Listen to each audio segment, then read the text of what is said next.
late winter, early spring, since I was so concentrated on my permaculture design project and getting that established and buying trees and all of the things that went into that.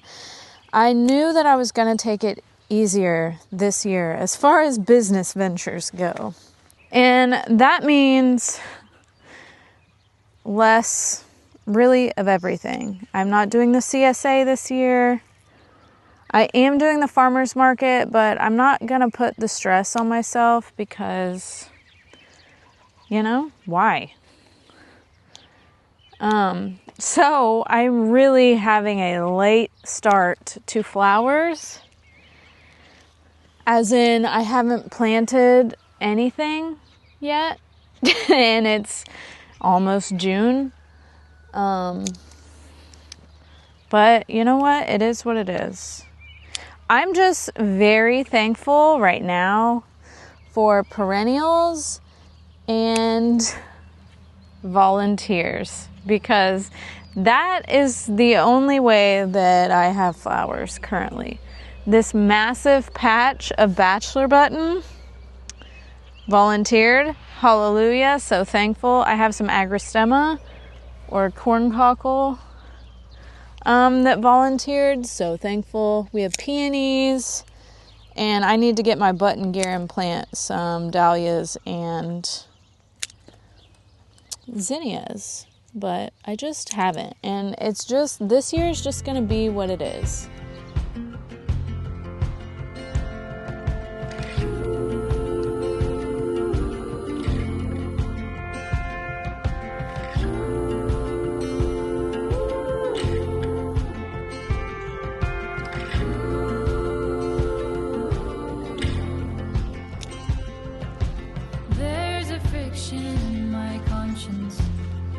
This one is a really pretty color. Am I too far gone?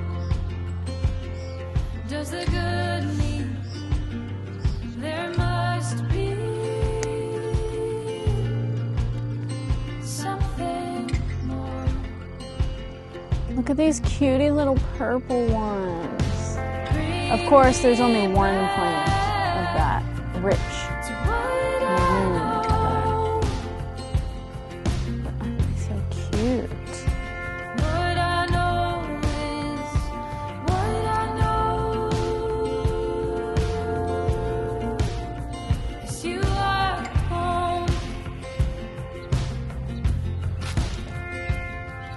Yarrow is one of my favorite beautiful, it's like so cute, cottagey, old-timey, dainty, adorable, all of the good adjectives. Y'all, I got a new microphone and it shuts off when I turn my camera off, which I appreciate in some ways, but in other ways it's annoying because I can't remember to turn it back on. And fun fact, I got this new microphone because I lost my other one, and then I found it a day later on the ground beside the spigot beside the high tunnel. So good news is I found it. Bad news is I spent $200 on a new microphone, and then the next day found it. But now I have a backup, so it's fine. I don't really remember what variety this is. I think that it's summer berries, but I also can't remember if I planted Colorado too. But these did nothing last year. They sent up maybe a handful of stems. Overwintered, which yarrow's the tender perennial, but they overwintered, and now this year, really glad that I planted them last year because they're saving my booty.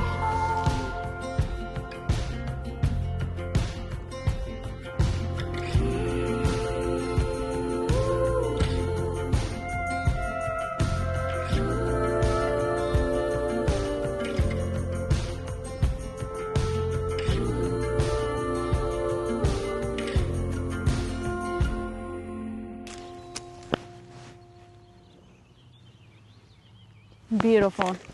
Plus, yarrow is a medicinal herb, good for the skin, good to stop bleeding, actually. You can dry and powder it and pack it in a wound. Or chew it up in the field and then stick it on there. I also cut this dock. I have no idea if it's going to stand up, but it's kind of a textured filler, and most people probably don't know that it's a weed. I only have a couple of these that overwintered or reseeded themselves. It's Foxglove, and isn't it so pretty? It's like when I was a kid, and honestly still now, I like make-believe, like fairies and dragons and all of those things. And I always imagine like little fairies hanging out in the foxglove, which is actually poisonous. It's called digitalis, so don't eat it. But if you don't eat it, you'll be just fine. Cat. This cat, sweet as pie, so annoying. You just will not take no for an answer. He gets in between anything you're trying to do. Oh no!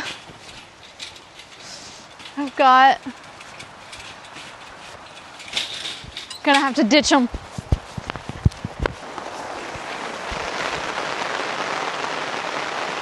It's raining.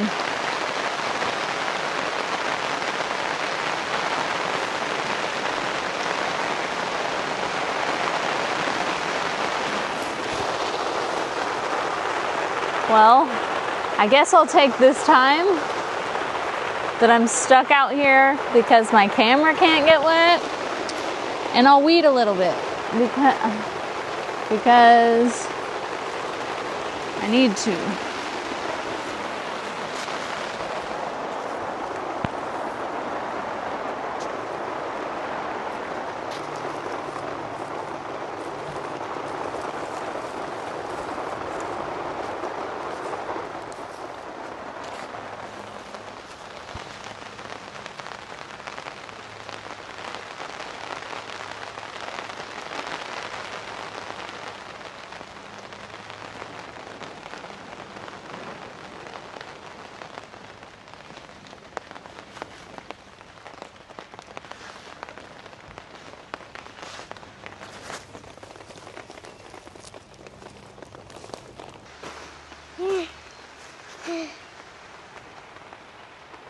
I got soaked, kinda.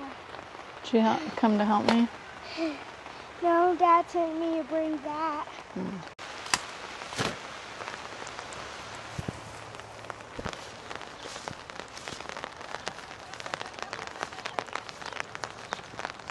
Hunter brought me the umbrella so that I could leave without my camera getting wet. Chivalry isn't dead, people. Just has to be taught.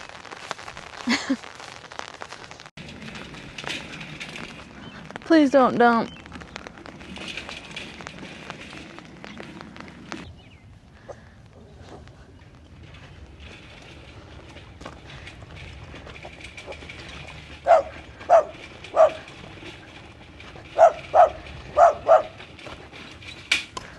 It's me, Momo.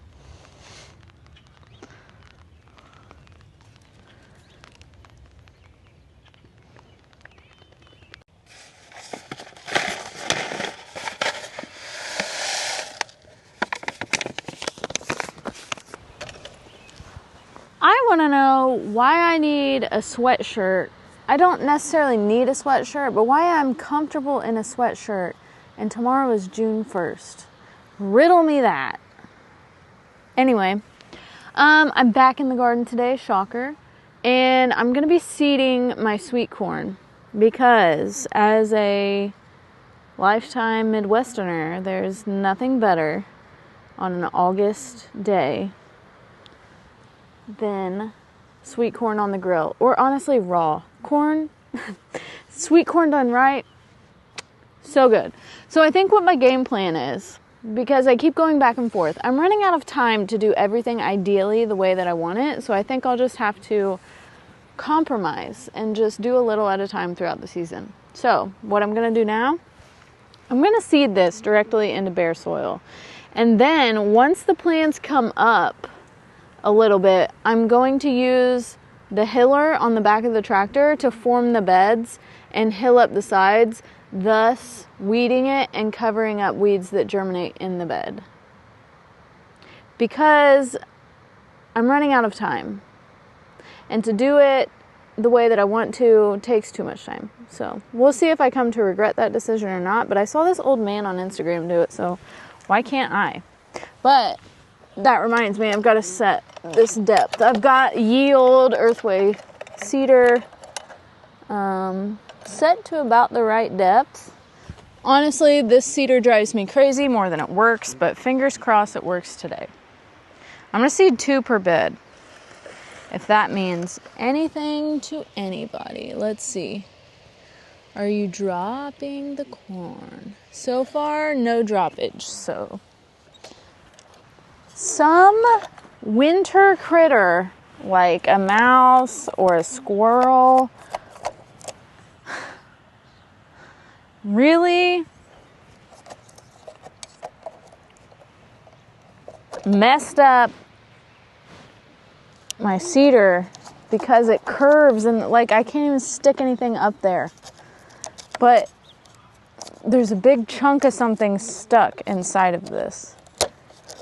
It's the kind of thing that makes you want to throw this about as hard as you can. So that's good.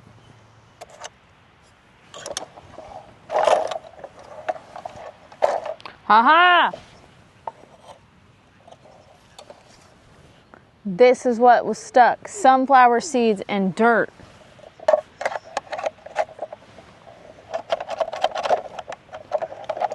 Take that. Okay. Now the problem is all of my seed I had to dump out onto the ground. So now I gotta pick all that up.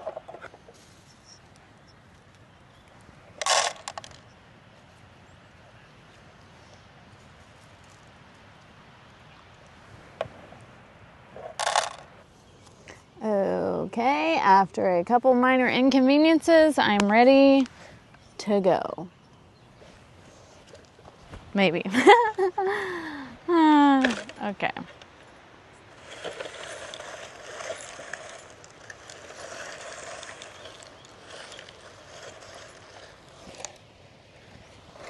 I have trust issues, and it always feels like after the first year I had this, I did like rows and kept waiting on the seed to pop up, and none ever did because it never seeded it. So now I have trust issues. So I gotta go real slow and make sure I see the seed falling out with my eyeballs.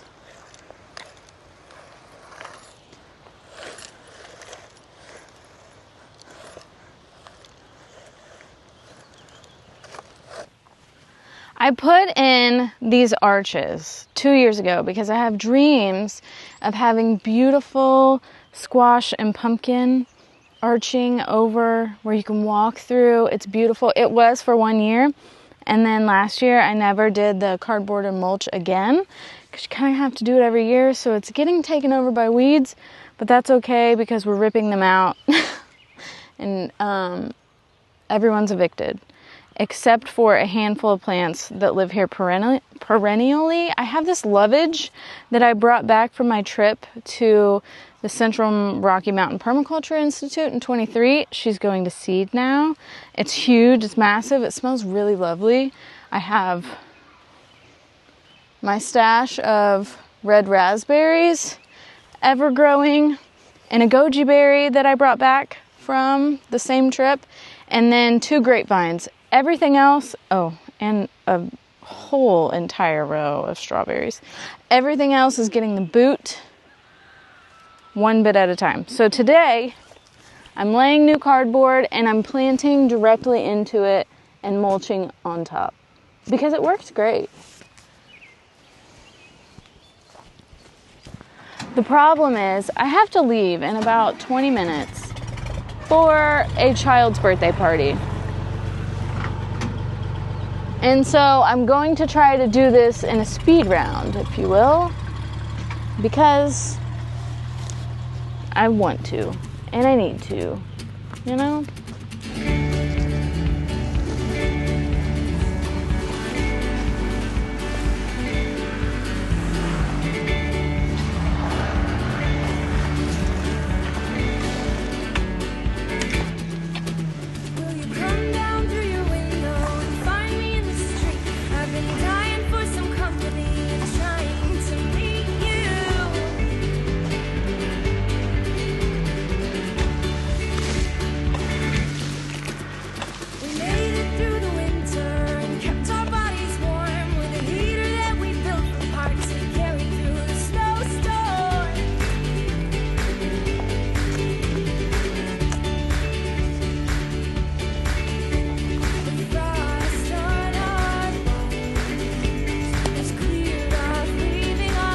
You gotta dig down to the cardboard and then cut a hole big enough for the drill to go through.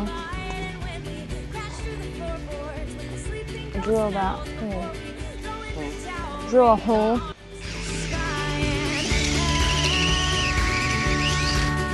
Deep enough for that to fit in.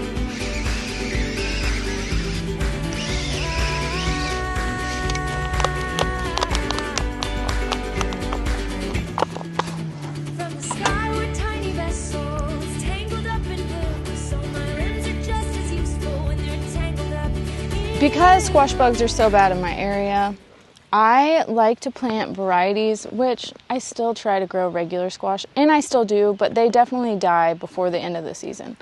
The vine borers are terrible. And because of that, I try to grow things as well that can last a long time that are naturally pest resistant to squash bugs. So Cuckoozy squash is actually a gourd, but it's edible when it's young. Plus it makes really long, fun looking squash. And the leaves are fuzzy, and I just like the way it looks. It fills out a trellis really nicely. The other variety that I'm growing for an edible pest resistant squash is zucchini rampicante, rampicante. I get it from Baker Creek, and it is naturally pest resistant.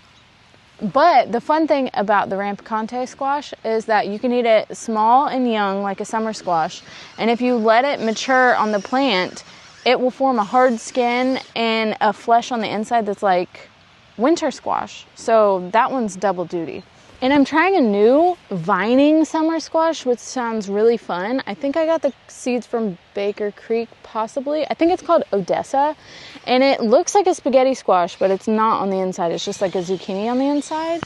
And I thought that it would be pretty going over this. And I'm trying a couple new edible gourds this year as well, just because squash bugs are terrible. And I choose not to spray anything. And so by July, they're like decimated. So I'm trying to work my way around that.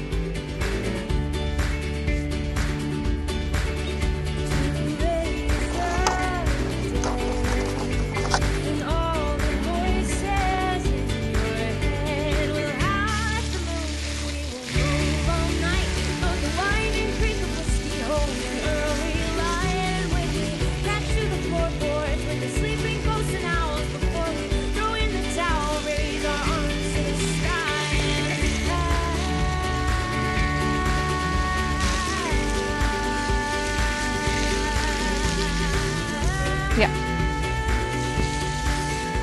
Wow. Honestly, I can't believe we got that done. I might not be that late to the party. I am going to arrive, however, like this. There's nothing I could do about it.